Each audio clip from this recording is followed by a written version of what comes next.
This is gonna blow your mind. Before we dive in, make sure to subscribe to the channel and share this video with your friends so they don't miss out on these forgotten survival secrets. In our modern world, comfort is just a switch away. But have we lost something in our pursuit of convenience? Not long ago, in the 1930s and 40s, survival meant understanding the natural world, not relying on complex technology. Back then, central heating was rare. People depended on the basic laws of physics to stay warm. They observed how heat moves and stores, creating simple, effective systems from local materials. These methods weren't just about warmth. They were about resilience and harmony with nature. When resources were scarce, homes became sanctuaries of reliable warmth, built on common sense and necessity. The wisdom of that era offers us a blueprint for self-reliance and control over our comfort. Rediscovering these lost arts isn't a step backward. It's timeless knowledge for an uncertain future. At the heart of many old heating systems is thermal siphoning, a principle that moves heat without pumps or electricity. Hot water rises above cold water just as a log floats on a pond. Imagine a metal tank or pipes inside a wood stove. As the fire heats the water, it becomes lighter and rises. Connected to a higher radiator, the hot water travels up, pushing cooler water down to be reheated. This creates a continuous, self-sustaining loop. No moving parts, no electricity, just physics. The hotter the fire, the faster the water circulates. As the fire cools, the flow slows and stops. Heat is siphoned from the stove to the radiator, warming the room through radiation and convection. This closed-loop system is powered by thermodynamics, not technology. For families in the 1940s, it meant reliable, silent warmth through the coldest nights. No switches to fail, no power needed, just a humble fire and clever design. It's a quiet miracle of working with nature, not against it. Moving heat is one thing. Storing it is another. Enter thermal mass. Dense materials like stone, brick and concrete absorb and slowly release heat. A brick chimney wasn't just for venting smoke. It was a thermal battery, soaking up warmth from the fire. Once heated, the masonry radiated gentle warmth for hours, even after the fire died down. This steady release kept homes comfortable overnight, stretching every bit of fuel. Benches and beds built from stone or cob against the heater provided direct, lasting warmth. Instead of letting heat escape, people captured and stored it where it mattered most. Their homes became passive heating systems, buffering against the cold. It was a simple, enduring solution, turning structures into reservoirs of comfort. The third key to warmth is natural convection, the movement of air.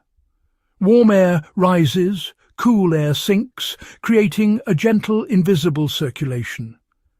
Stoves were placed low or central, so rising warm air spread throughout the house.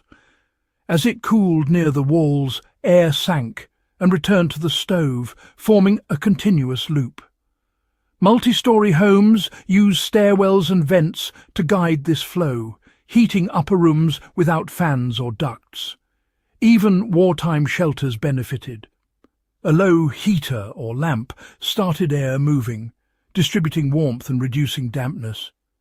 This simple understanding turned cold spaces into comfortable refuges. No machinery, just smart placement and the natural tendencies of air. By harnessing convection, people kept their homes warm and dry. It was a small adjustment with a big impact.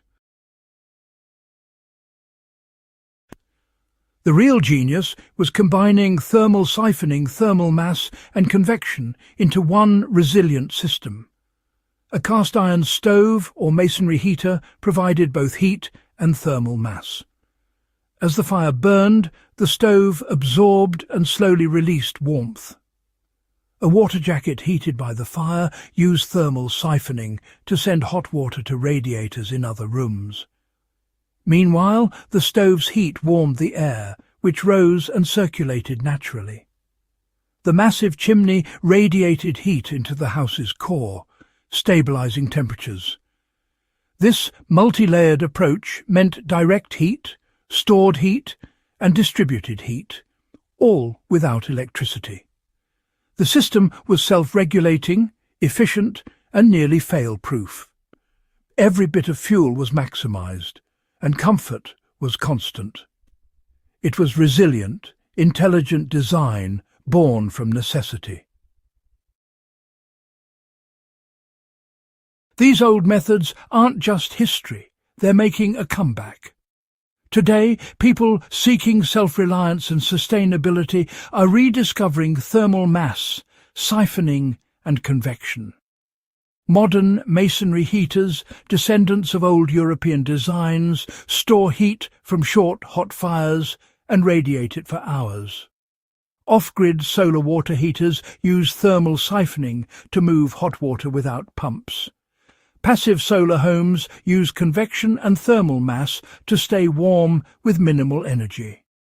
By placing stoves centrally and designing open spaces, modern builders maximize natural heat flow. These techniques blend old wisdom with new needs, offering comfort and resilience. It's not about rejecting progress, it's about smarter, more harmonious design. The heating systems of the past teach us the value of simplicity and resilience. Thermal siphoning, thermal mass and convection are as reliable as gravity, true wealth in uncertain times.